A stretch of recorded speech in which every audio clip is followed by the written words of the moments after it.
വചനാഗ്നി വചനാഗ്നി ആത്മാവിൽ അഭിഷേക വചനാഗ്നി വചനാഗ്നി വചനാഗ്നി ആത്മാവിൽ അഭിഷേക വചനാഗ്നി ദേശങ്ങൾ രാജ്യങ്ങൾ ഗോത്രങ്ങൾ വംശങ്ങളെങ്ങും അറിയട്ടെ വചനാഗ്നി ദേശങ്ങൾ രാജ്യങ്ങൾ ഗോത്രങ്ങൾ വംശങ്ങളെങ്ങും പടരട്ടെ വചനാഗ്നി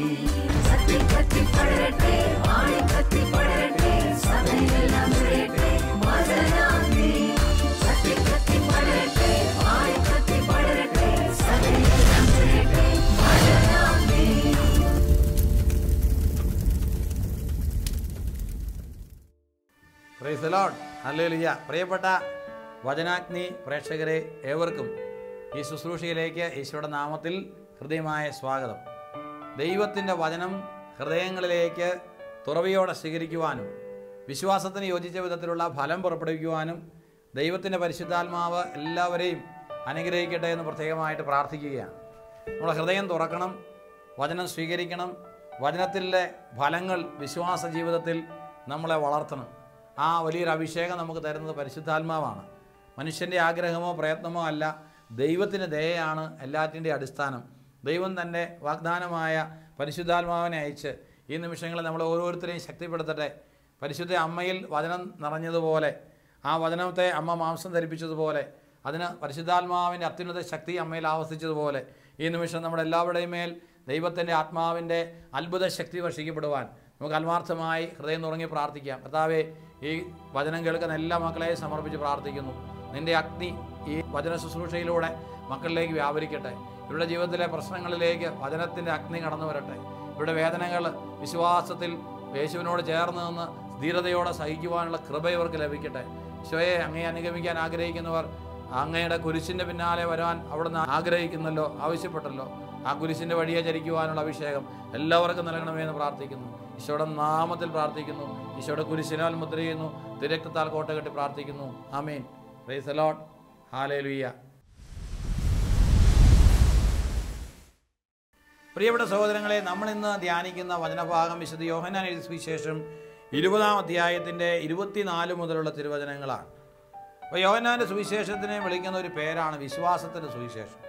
അപ്പോൾ യോഹന്നാൻ ശ്ലീഹ ഒരു വിശ്വാസ അനുഭവത്തെക്കുറിച്ച് തൻ്റെ വായനക്കാരെ പഠിപ്പിക്കുന്നതിന് തോമാസ് ശ്ലീഹായുടെ വിശ്വാസ പ്രഖ്യാപനത്തെ അതിൻ്റെ ഓരോ സ്റ്റെപ്പുകളായി ഉപയോഗപ്പെടുത്തുകയാണ്.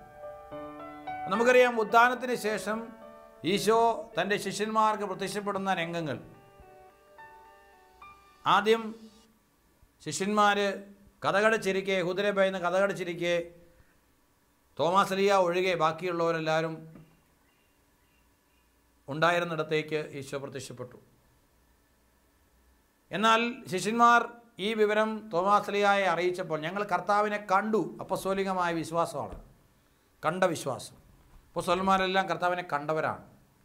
മത്തിയാസിനെ തിരഞ്ഞെടുക്കുന്ന സമയത്തും അതിന് മാനദണ്ഡം അതാണ്, കർത്താവിൻ്റെ കൂടെ ഉണ്ടായിരുന്നു. യോഹന്നാൻ്റെ കാലം മുതൽ കർത്താവിൻ്റെ കൂടെ ഉണ്ടായിരുന്നവരും അവിടുത്തെ രക്ഷാകര സംഭവങ്ങൾക്കെല്ലാം സാക്ഷികളായിരുന്നവരെയാണ് അപ്പസ്തോലന്മാരായിട്ട് ഗണിക്കുന്നത്.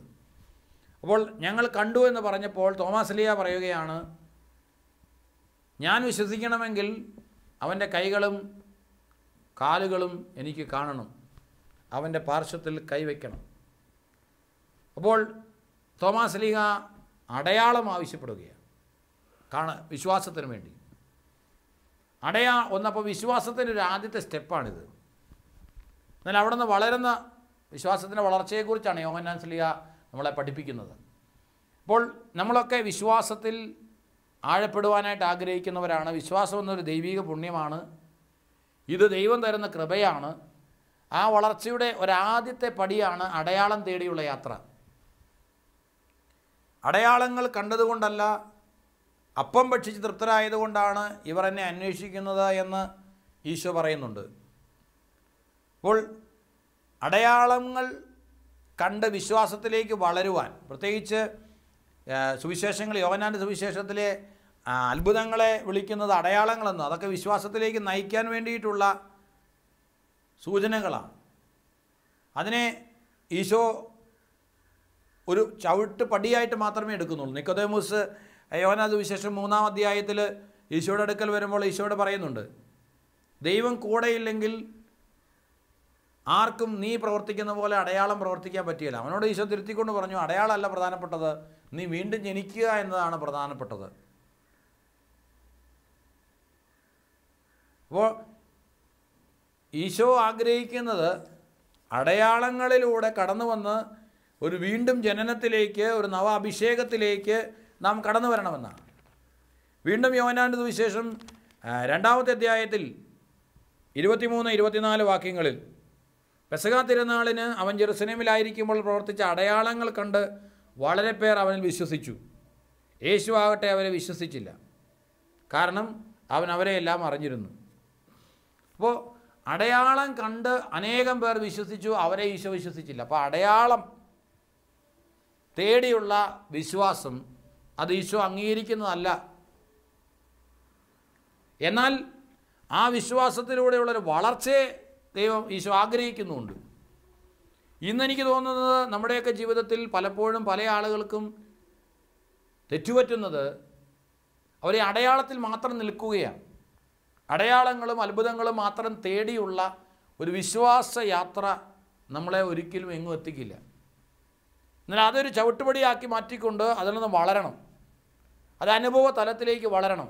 അപ്പം തോമാസ് ലീഹായുടെ ആദ്യത്തെ വിശ്വാസം അടയാളം തേടിയുള്ളൊരു വിശ്വാസമാണ്. എനിക്ക് കാണണം, എനിക്ക് തൊടണം, എങ്കിലേ ഞാൻ വിശ്വസിക്കൂ. തൊട്ടല്ലാതെ, അടയാളം കണ്ടിട്ടല്ലാതെ ഞാൻ വിശ്വസിക്കില്ല. തോമാസ് ലീഹായുടെ ഈ വാശിക്ക് മുമ്പിൽ ഈശോ പ്രത്യക്ഷനാവുകയാണ്. ഒരാഴ്ചയ്ക്ക് ശേഷം വീണ്ടും ഈ ശിഷ്യൻ 12 പേരിൽ ഒരുവനായ ദിദിമോസ് ഉള്ള സമയത്ത് 8 ദിവസങ്ങൾക്ക് ശേഷം വീട്ടിലായിരിക്കുമ്പോൾ തോമസും അവരുടെ കൂടെ ഉണ്ടായിരുന്നു. വാതിലുകൾ അടച്ചിരുന്നു. യേശു വന്നവരുടെ മധ്യത്തിൽ നിന്നുകൊണ്ട് പറഞ്ഞു, നിങ്ങൾക്ക് സമാധാനം. അപ്പോൾ തനി ആവർത്തനം കൊടുക്കുകയാണ്. എൻ്റെ 8 ദിവസങ്ങൾക്ക് മുമ്പ് ശിഷ്യന്മാരുടെ ഇടയിൽ പ്രത്യക്ഷപ്പെട്ടപ്പോൾ ഈശോ എങ്ങനെയാണോ വന്നത് അതേപോലെ തോമസിൻ്റെ കൂടെ സാന്നിധ്യത്തിൽ ഈശോ പ്രത്യക്ഷപ്പെട്ടു. എന്നിട്ട് അവനെ വിളിച്ചു, നിൻ്റെ വിരലിവിടെ കൊണ്ടുവരിക, എൻ്റെ കൈകൾ കാണുക, നിൻ്റെ കൈ നീട്ടി എൻ്റെ പാർശ്വത്തിൽ വയ്ക്കുക, അവിശ്വാസിയാകാതെ വിശ്വാസിയാവുക. അപ്പം തോമാസ് ലീഹായെ വിളിക്കുകയാണ്. അടയാളങ്ങൾ തേടിയ തോമാസ് ലീഹായെ കർത്താവ് വിളിച്ചിട്ട് പറയുകയാണ്, നീ കണ്ട് വിശ്വസിക്കുക, നീ എന്നെ കാണും. അപ്പോൾ വിശ്വാസത്തിൻ്റെ 2-ാമത്തെ തലം അതാണ്, പേഴ്സണലായിട്ട്, വ്യക്തിപരമായിട്ട് അനുഭവിക്കുക. അപ്പോൾ ഈശോ അതിന് തോമസിന് അവസരം കൊടുക്കുകയാണ്. തോമസെ എന്ന് പേര് ചൊല്ലി വിളിച്ച് അവനെ വ്യക്തിപരമായി സ്നേഹിച്ച് വ്യക്തിപരമായി അവൻ്റെ ജീവിതത്തിൽ ഈശോയുടെ സാന്നിധ്യം കൊടുക്കുന്നു. പേഴ്സണൽ അനുഭവം, അപ്പസ്തോലിക വിശ്വാസം, എക്സ്പീരിയൻഷ്യൽ ഫെയ്ത്ത്.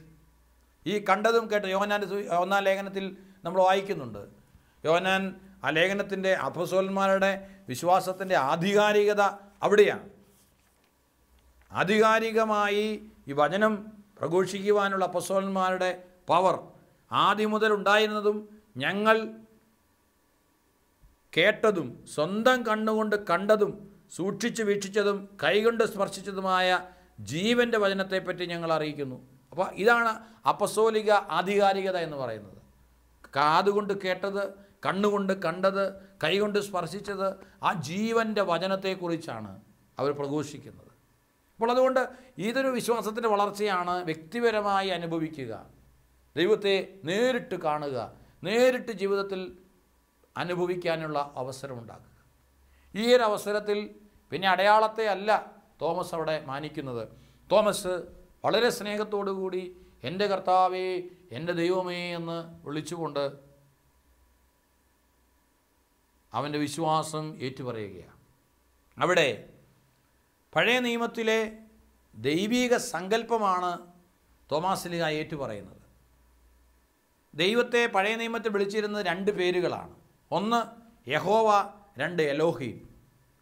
യഹോവ, എലോഹീം എന്നത് ദൈവത്തിന് മാത്രം കൊടുത്തിരുന്ന പേരുകളാണ്. അപ്പോൾ ഈശോ മിശിഹായെ ഉത്ഥാനത്തിന് ശേഷം കണ്ട തോമാസ് ലീഹ വിളിക്കുന്നത് ഈ രണ്ട് പേരുകളാണ്. യഹോവ കർത്താവേ, എലോഹീം ദൈവമേ, എൻ്റെ കർത്താവേ, എൻ്റെ ദൈവം. വ്യക്തിപരമായി അനുഭവിച്ചറിഞ്ഞ തോമസ് എൻ്റെ ദൈവം, എൻ്റെ കർത്താവ്, എൻ്റെ യഹോവ, എൻ്റെ എലോഹീം എന്ന് പറഞ്ഞുകൊണ്ട് ഈശോ മിശിഹായുടെ ദൈവത്വം മുഴുവൻ ഏറ്റുപറഞ്ഞുകൊണ്ട് അവിടുത്തെ ആരാധിക്കുകയാണ്, അവിടുത്തെ വിശ്വസിക്കുകയാണ്, അവിടുത്തെ മഹത്വപ്പെടുത്തുകയാണ്. Praise the Lord. ഹല്ലേലൂയ. പ്രിയപ്പെട്ട സഹോദരങ്ങളെ, ഇത് വിശ്വാസത്തിൻ്റെ രണ്ടാമത്തെ തലമാണ്. വ്യക്തിപരമായി അനുഭവിച്ചറിയുന്ന അപ്പസ്തോലിക വിശ്വാസം. എന്നാൽ അവിടെ കൊണ്ടും വിശ്വാസത്തെ നിലനിർത്തുകയല്ല, വളർത്തുകയാണ്. കർത്താവിൻ്റെ വചനം വീണ്ടും പറയുകയാണ്, തോമസിനോട് പറഞ്ഞു, നീ കണ്ടതുകൊണ്ട് വിശ്വസിച്ചു, എന്നാൽ കാണാതെ വിശ്വസിക്കുന്നവർ ഭാഗ്യവാന്മാർ. അപ്പോൾ മൂന്നാമത്തെ തലം അല്പം കൂടി ഭാഗ്യം ഉള്ള തലമാണ്, ശ്രേഷ്ഠമായ തലമാണ്. അതാണ് സഭാമക്കളുടെ വിശ്വാസം. കാണാതെയുള്ള വിശ്വാസം.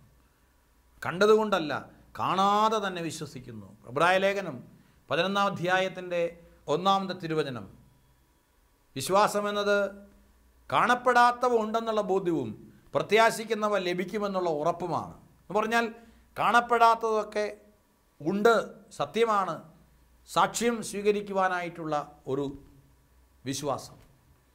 പ്രത്യാശിക്കുന്ന സ്വർഗരാജ്യത്തെക്കുറിച്ചുള്ള ബോധ്യം, ഇതാണ് വിശ്വാസം. അപ്പോൾ ഇത് സഭാമക്കൾക്ക് നൽകപ്പെട്ടിരിക്കുന്ന ശ്രേഷ്ഠതയാണ്. യോഹന്നാൻ തൻ്റെ സുവിശേഷത്തിലൂടെ നമ്മൾക്ക് അവതരിപ്പിച്ചു തരുന്നത്, ഞാനും നിങ്ങളും ഈ സഭയിലെ മക്കളാണ്.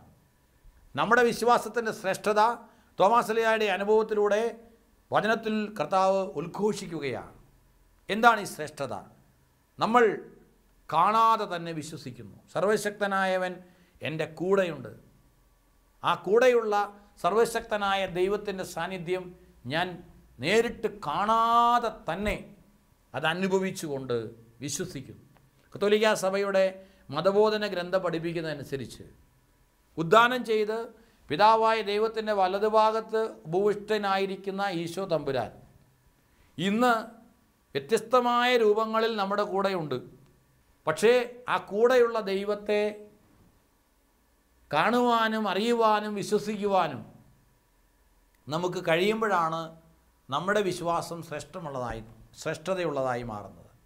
അതിന് 6 മാർഗങ്ങളാണ് സഭ സൂചിപ്പിക്കുന്നത്. ഇമേജസ്, 6 പ്രതീകങ്ങൾ, ദൈവത്തെ നാം കണ്ടുമുട്ടുന്ന മേഖലകൾ.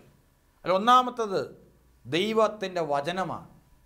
ആദിയിൽ വചനമുണ്ടായിരുന്നു, വചനം ദൈവമായിരുന്നു, ദൈവത്തോട് കൂടെയായിരുന്നു. അപ്പോൾ ഈ വചനമായ ദൈവമാണ് മനുഷ്യനായി അവതരിച്ചത്. ആ ദൈവം വചനത്തിലുണ്ട്. ഓരോ തവണയും വചനം വായിക്കുമ്പോഴും വചനം കേൾക്കുമ്പോഴുമൊക്കെ ദൈവത്തെയാണ് ഞാൻ അനുഭവിക്കുന്നത്. ഇത് ഒരു വിശ്വാസമാണ്. ഇപ്പോൾ നമ്മൾ ഈ വചനം കേട്ടുകൊണ്ടിരിക്കുമ്പോൾ ദൈവത്തിൻ്റെ വചനം കേൾക്കുന്ന ഓരോ ദൈവമകനും മകളും ദൈവത്തെയാണ് കേൾക്കുന്നത് എന്ന അവബോധത്തോടു കൂടി ആയിരിക്കുന്നതാണ് ഒരു വിശ്വാസത്തിൻ്റെ ശ്രേഷ്ഠത. വചനത്തിൽ ദൈവത്തിൻ്റെ സാന്നിധ്യം നാം അനുഭവിക്കുന്നു. രണ്ടാമതായി സഭയുടെ പ്രാർത്ഥനകളിൽ, കൂട്ടായ്മകളിൽ 2-3 പേർ എൻ്റെ നാമത്തിൽ ഒരുമിച്ച് കൂടുമ്പോൾ അവരുടെ മധ്യത്തിൽ ഞാനുമുണ്ട്. അപ്പോൾ ദൈവമക്കൾ സഭയുടെ കൂട്ടായ്മയിൽ യേശുവിൻ്റെ നാമത്തിൽ ഒരുമിച്ച് കൂടുന്നിടത്തെല്ലാം ഈശോയുണ്ട്. കൂട്ടായ്മകളിൽ, പ്രാർത്ഥനകളിൽ, ആരാധനകളിൽ, ദൈവമക്കളുടെ ഒത്തുചേരലുകളിൽ, യേശുവിൻ്റെ നാമത്തിലുള്ള എല്ലാ ശുശ്രൂഷകളിലും യേശുവിൻ്റെ സാന്നിധ്യമുണ്ട് എന്ന് കാണപ്പെടാത്തവനെ അവിടെ കാണുവാൻ, അനുഭവിക്കുവാൻ കഴിയും വിധമുള്ള വിശ്വാസ ജീവിതം നമുക്കുണ്ടാവണം. മൂന്നാമതായി കൂദാശകളിൽ ദൈവത്തിൻ്റെ സാന്നിധ്യമുണ്ട്. ഓരോ കൂദാശകളിലും അദൃശ്യനായ ദൈവത്തിൻ്റെ പ്രവർത്തനമാണ് ദൃശ്യമായ അടയാളങ്ങളിലൂടെ പരിശുദ്ധാത്മാവിൻ്റെ പ്രവർത്തനം വഴിയായി നടത്തപ്പെടുന്നത്. അപ്പോൾ അവിടെ ഈ സാന്നിധ്യം നമുക്ക് അനുഭവിക്കുവാനായിട്ട് കഴിയുന്നുണ്ടോ? ദൈവത്തിൻ്റെ സാന്നിധ്യം, മാലാഖമാർ, സ്വർഗം, വിശുദ്ധർ, അവരുടെ അകമ്പടിയോടുകൂടി ദൈവം എഴുന്നള്ളി വരുന്ന ദൈവികമായ ശുശ്രൂഷയാണ് ഓരോ കൂദാശകളും എന്ന തിരിച്ചറിവ് നമുക്കുണ്ടോ? പ്രത്യേകമായി പരിശുദ്ധ കുർബാനയിൽ ഈശോ മിശിഹായുടെ രക്ഷാകര സംഭവങ്ങളെ മുഴുവൻ നമ്മൾ ആഘോഷിക്കുകയാണ്, അനുഷ്ഠിക്കുകയാണ്.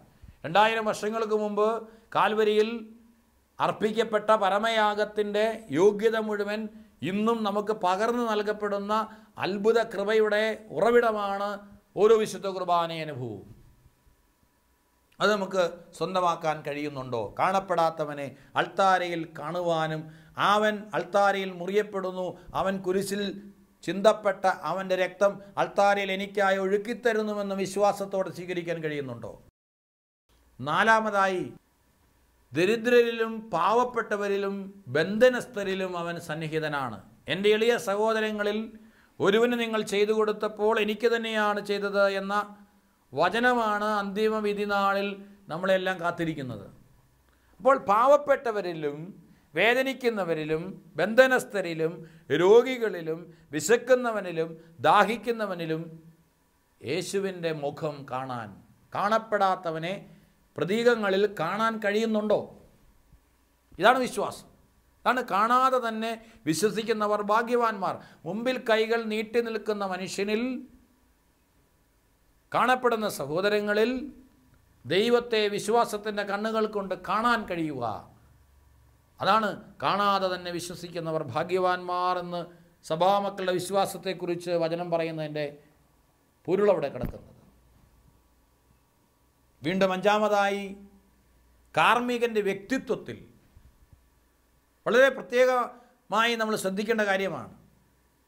ഏത് കൂദാശകളും ഏത് പ്രാർത്ഥനാനുഷ്ഠാനങ്ങളും അനുഷ്ഠിക്കുന്ന ഒരു കാർമ്മികനുണ്ട്.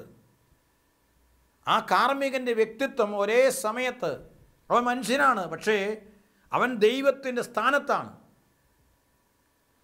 മനുഷ്യനും ദൈവവുമായ ഈശോ മിശിഹ ഈ ഭൂമിയിൽ ജീവിച്ചതുപോലെ തന്നെ മനുഷ്യനായും ദൈവമായും പ്രവർത്തിക്കുന്ന ഈശോയുടെ ജീവിക്കുന്ന പ്രതിപുരുഷനാണ് കാർമ്മികൻ. ഇത് കത്തോലിക്കാ സഭയുടെ മതബോധന ഗ്രന്ഥത്തിൽ വളരെ വ്യക്തമായി പഠിപ്പിക്കുന്ന പ്രബോധനമാണ്. അതുകൊണ്ട് പ്രിയപ്പെട്ട സഹോദരങ്ങളെ, ഇത് കാണാതെ കാണുന്നത് കാപ്പയിട്ട് കുർബാന ചെല്ലുന്നൊരു പുരോഹിതനെ, ഒരു മനുഷ്യ വ്യക്തിയാകാം, അല്ലെങ്കിൽ ഊരാലയിട്ട് പ്രാർത്ഥനയ്ക്ക് നേതൃത്വം നൽകുന്ന ഒരു മനുഷ്യനായ പുരോഹിതനെയാകാം. എന്നാൽ ഓർക്കുക, ഈ കാർമ്മികൻ്റെ വ്യക്തിത്വത്തിൽ കാണപ്പെടാത്ത ദൈവം സന്നിഹിതനാണ് എന്ന് വിശ്വസിക്കണം. നിൻ്റെ മേൽ കൈകൾ വെച്ച് പ്രാർത്ഥിക്കുമ്പോൾ പ്രാർത്ഥിക്കുന്ന പുരോഹിതൻ യേശുവിൻ്റെ പകരക്കാരനാണ്. യേശുവാണ് അവനിലൂടെ പ്രവർത്തിക്കുന്നത്. കാർമ്മികൻ്റെ വ്യക്തിത്വം. അവസാനത്തത്, ഏറ്റവും ഉന്നതമായ രീതിയിൽ ദിവ്യകാരുണ്യ സാദൃശ്യങ്ങളിൽ അവൻ സന്നിഹിതനാണ്. ഈ തിരുവോസ്തിയിൽ കാണുന്നു ഞാൻ ഈശോയെ നിൻ ദിവ്യരൂപം. ആറാമതായി സഭ പഠിപ്പിക്കുന്നത്, ഉദിതനായ മിശിഹായെ നമ്മൾ കാണുന്നത് ദിവ്യകാരുണ്യ സാദൃശ്യങ്ങളിലാണ്. ഏറ്റവും ഉന്നതമായ രീതിയിൽ അവൻ്റെ സാന്നിധ്യം കാണാതെ തന്നെ വിശ്വസിക്കാൻ ഈ തിരുവോസ്തിയിൽ കാണുന്നു ഞാൻ ഈശോയെ നിൻ ദിവ്യരൂപം. ഇതേറ്റു പാടിയാൽ മാത്രം പോരാ, ജീവിതത്തിൽ ജീവനുള്ള ദൈവത്തെ അനുഭവിച്ചറിയുന്ന, സ്വർഗത്തിൽ നിന്നിറങ്ങിയ ജീവനുള്ള അപ്പമായി കർത്താവ് എൻ്റെ ഉള്ളിൽ വാഴുവാനായിട്ട് അണയുന്നതാണ് ദിവ്യകാരുണ്യ സ്നേഹമെന്ന് തിരിച്ചറിയാൻ നമുക്ക് കഴിയണം പ്രിയപ്പെട്ടവരെ. ഇതാണ് ഈശോ പറയുന്നത്, കാണാതെ തന്നെ വിശ്വസിക്കുന്നവർ ഭാഗ്യവാന്മാർ. ഞാനും നിങ്ങളും അനുഭവിക്കുന്ന വലിയ ഭാഗ്യത്തെക്കുറിച്ച് വചനം മുൻകൂട്ടി നമ്മളെ ഓർമ്മപ്പെടുത്തുകയാണ്. കാണാതെ തന്നെ വിശ്വസിക്കാനായിട്ട് ഭാഗ്യം കിട്ടിയവരാണ് നമ്മളെല്ലാം. ഈ ഒരു ഭാഗ്യത്തിൻ്റെ അനുഭവത്തിലേക്കാണ് സഭാമക്കൾ എന്ന നിലയിൽ നമ്മൾ വിളിക്കപ്പെടുന്നത്. അതുകൊണ്ട് നാം ആയിരിക്കുന്ന കത്തോലിക്കാ സഭയിൽ ഈ സഭാമക്കൾ എന്ന നിലയിൽ നമുക്ക് ലഭിച്ചിരിക്കുന്ന ശ്രേഷ്ഠത നമ്മൾ അറിയണം. കാരണം ഈ കാണപ്പെടാതെ തന്നെ നമ്മുടെ കൂടെ ദൈവത്തിൻ്റെ സാന്നിധ്യത്തെ വിശ്വസിക്കാനായിട്ട് ദൈവം വലിയ ഭാഗ്യം നമുക്ക് തന്നിരിക്കുകയാണ്. ഈ 6 പ്രതീകങ്ങൾ നമ്മുടെ ഹൃദയത്തിൽ വിശ്വാസത്തിൻ്റെ വലിയ തിരുനാളങ്ങൾ തെളിക്കുവാനായിട്ട് സഭയിലൂടെ നൽകപ്പെട്ടിരിക്കുകയാണ്. ഒരിക്കൽ കൂടി നമുക്ക് നമ്മുടെ വിശ്വാസത്തെ ആഴപ്പെടുത്താനായിട്ട് അത് കാരണമാകട്ടെ. ഒന്നാമതായി ദൈവത്തിൻ്റെ വചനത്തിൽ, രണ്ടാമതായി സഭയുടെ നാമത്തിൽ ഒരുമിച്ച് കൂടുന്ന സഭയുടെ പ്രാർത്ഥനാ കൂട്ടായ്മകളിൽ 2-3 പേർ ഒരുമിച്ച് കൂടുന്നിടത്തൊക്കെ ദൈവമുണ്ട്. മൂന്നാമതായി കൂദാശകളിൽ, പ്രത്യേകമായ കർത്താവിൻ്റെ ബലി എന്ന നിലയിൽ വിശുദ്ധ കുർബാനയിൽ. നാലാമതായി പാവപ്പെട്ടവരിലും ദരിദ്രരിലും ബന്ധനസ്ഥരിലും കർത്താവ് നമ്മുടെ കാരുണ്യം അർഹിക്കുന്നവരിലെല്ലാം ദൈവമുണ്ട്. അഞ്ചാമതായി കാർമ്മികൻ്റെ വ്യക്തിത്വത്തിൽ, ആറാമതായി ഏറ്റവും ഉന്നതമായ രീതിയിൽ ദിവ്യകാരുണ്യ സാദൃശ്യങ്ങളിൽ. അപ്പോൾ ഈ 6 സാദൃശ്യങ്ങൾ നമ്മുടെ വിശ്വാസ ജീവിതത്തെ ബലപ്പെടുത്താൻ വേണ്ടി തിരുസഭയിലൂടെ നമുക്ക് നൽകിയിരിക്കുന്നതാണ്. അത് നമ്മുടെ ജീവിതത്തിൻ്റെ ശ്രേഷ്ഠതയുടെ അടയാളമാണ്. നാം കൂടുതൽ ഭാഗ്യവാന്മാരും ഭാഗ്യവതികളുമാണ് എന്നതിൻ്റെ സൂചനയാണ്. അത് ജീവിതത്തിൽ ഈ ഭാഗ്യം അനുഭവിക്കേണ്ടത് നമ്മളുടെ കടമയാണ്. നമ്മൾ എത്രത്തോളം വിശ്വാസത്തോടെ ഈ സാദൃശ്യങ്ങളിൽ ദൈവത്തെ കാണുന്നുവോ, ദൈവീകത കാണുന്നുവോ, അതനുസരിച്ചാണ് നമ്മുടെ ജീവിതത്തിൽ ദൈവത്തിൻ്റെ പ്രവർത്തനം പ്രകടമാകുന്നത്. അപ്പോൾ നമ്മളിന്ന് ഈ വചനഭാഗത്ത് ധ്യാനാത്മകമായി കടന്നുപോയത് വിശ്വാസത്തിൻ്റെ 3 ലെവലുകളിലൂടെയാണ്, 3 മാർഗങ്ങൾ, പടികൾ. ഒന്നാമത്തത് അടയാളങ്ങൾ തേടിയുള്ള വിശ്വാസം. രണ്ടാമത്തത് അനുഭവങ്ങളിലൂടെ, പ്രത്യേകിച്ച് അപ്പസ്തോലിക വിശ്വാസം, കണ്ടതും കേട്ടതും അനുഭവിച്ചറിഞ്ഞതുമായ ക്രിസ്തുവിനെ പ്രഘോഷിക്കുന്നു. അപ്പോൾ അനുഭവത്തിലൂടെ. എന്നാൽ അതിനേക്കാൾ ശ്രേഷ്ഠമെന്ന് ഈശോ വിശേഷിപ്പിക്കുന്നത് കാണാതെ തന്നെ വിശ്വസിക്കുന്ന ഭാഗ്യത്തിൻ്റെ അവസ്ഥ, രക്ഷാകരമായ ഒരു അനുഭവത്തിലേക്ക്.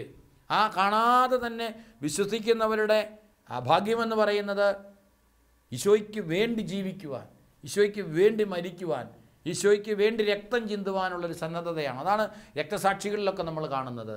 ആ വിശ്വാസത്തിൻ്റെ പ്രകടനമാണ്. പിന്നെ അത് പ്രവൃത്തിയിലേക്ക് ആ വിശ്വാസം വരികയാണ്. പ്രവൃത്തികൾ കൂടാതെയുള്ള വിശ്വാസം നിർജീവമാണെന്ന് വചനം ഓർമ്മപ്പെടുത്തുന്നുണ്ടല്ലോ. അപ്പോൾ സ്നേഹത്തിൽ പ്രവർത്തന നിരതമാവുകയാണ് വിശ്വാസം. ഈശോയോടുള്ള സ്നേഹം നിറയുക, ദിവ്യകാരുണ്യത്തോടുള്ള സ്നേഹം, തിരുസഭയോടുള്ള സ്നേഹം, വിശുദ്ധ കുർബാനയോടുള്ള സ്നേഹം, തിരുവചനത്തോടുള്ള സ്നേഹം, സഭാ ശുശ്രൂഷകരോട്, കാർമ്മികരോടുള്ള സ്നേഹം, പാവപ്പെട്ടവരോടുള്ള സ്നേഹം, ഇത് നമ്മുടെ ഉള്ളിൽ ജ്വലിക്കുകയാണ്. ഇതാണ് വിശ്വാസത്തിൻ്റെ പ്രകടനം, പ്രിയപ്പെട്ടവരെ. അതുകൊണ്ട് ഈ വിശ്വാസത്തിൻ്റെ വീരന്മാരായി, ഭാഗ്യമുള്ളവരായി ലോകത്ത് പ്രശോഭിക്കുവാൻ ദൈവത്തിൻ്റെ വചനം നമ്മളെ വിളിക്കുകയാണ്. ഈ ഒരു വലിയ അഭിഷേകത്തിലേക്ക് നമുക്ക് കടന്നു വരാം. ദൈവത്തിൻ്റെ കൃപയ്ക്കായി നമുക്ക് പ്രാർത്ഥിക്കാം.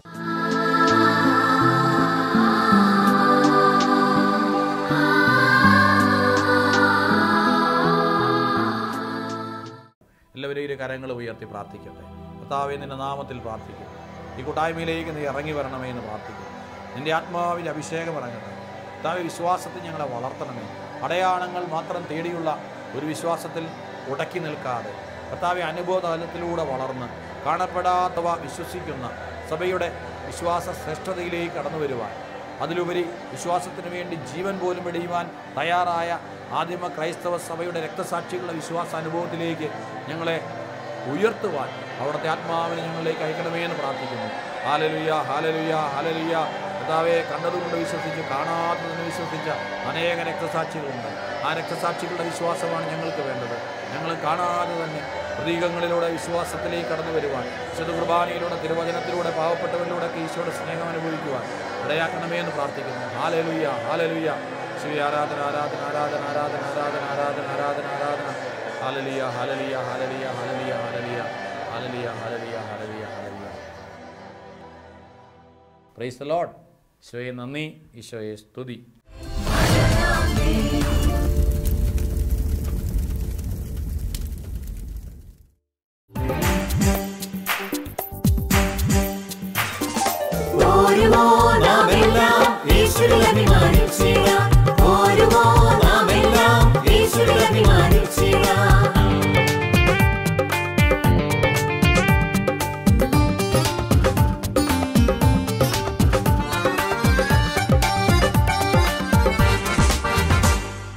നമ്മുടെ നാഥൻ ഒലിവുമലയിൽ അന്ന് നൽകിയ മിഷൻ ദൂത് തലമുറ തലമുറ കൈമാറി കെടാതെ ഞങ്ങൾ ഘോഷിക്കും, കെടാതെ ഞങ്ങൾ